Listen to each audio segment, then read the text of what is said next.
In a quiet little town, there lived an old man named Mr. Henry. He was 75 years old. His hair was white like snow, and his face had many wrinkles from years of smiling and crying. But now, he did not smile much. Mr. Henry lived alone in a small house at the end of a narrow street. His wife had passed away 10 years ago, and his children lived far away in big cities. They called sometimes, but life was busy for them. So Henry spent most days by himself. Every morning, Henry woke up early. He made a cup of tea and sat by the window. He watched the world outside, children running to school, people going to work, birds flying in the sky. But no one came to his house. No one knocked on his door. In the afternoon, he walked slowly to the park nearby. There was an old wooden bench under a big tree. That was his favorite spot.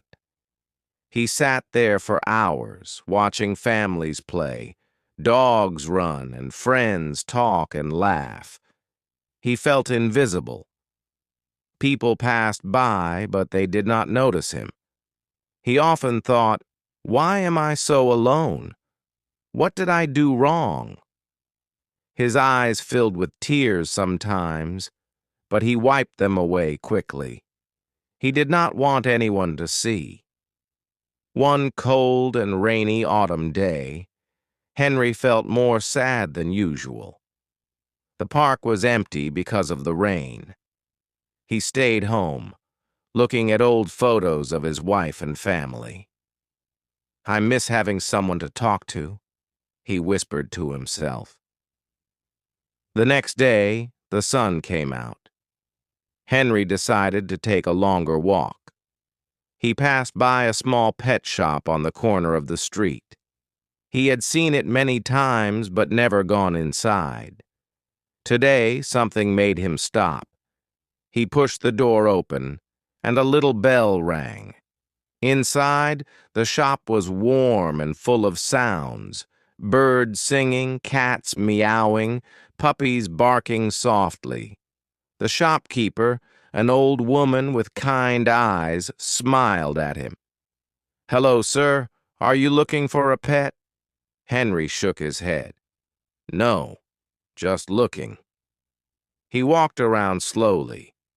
There were colorful fish in tanks, fluffy rabbits in cages, and playful kittens chasing toys. But in the back corner, away from the others, there was a small cage. Inside sat a medium-sized dog. He was not a puppy anymore, maybe 3 or 4 years old.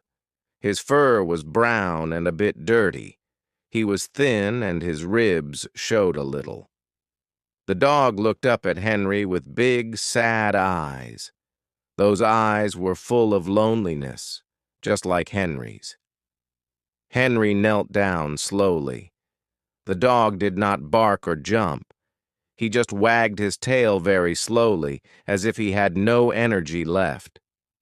A sign on the cage said, "Stray dog found on the street.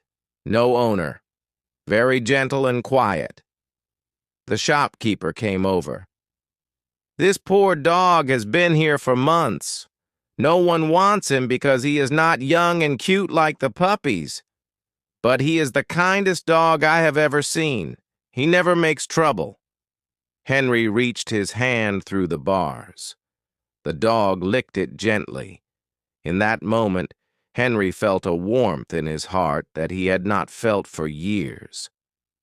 "I will take him," he said, surprising himself. Henry named the dog Max. He bought a leash, some food, and a soft bed. When they walked home together, Max stayed close to Henry's side.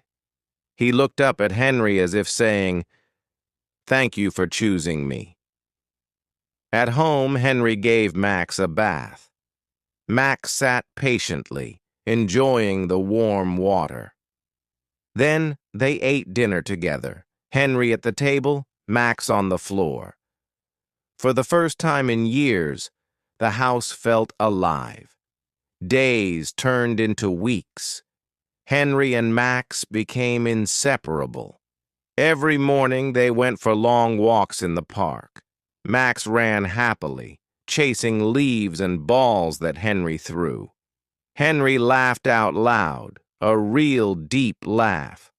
People in the park noticed. An old neighbor said, "Mr. Henry, what a beautiful dog. He makes you look younger." Children came to pet Max, and soon they talked to Henry too. "Hello, Grandpa. Can we play with Max?" Henry smiled and nodded. He made new friends because of Max. In the evenings, Henry sat in his chair by the fire. Max lay at his feet, head resting on Henry's shoes. Henry talked to Max about everything, his childhood, his wife, his dreams. Max listened with his big eyes, tilting his head as if he understood every word. Sometimes Henry read books aloud and Max slept peacefully.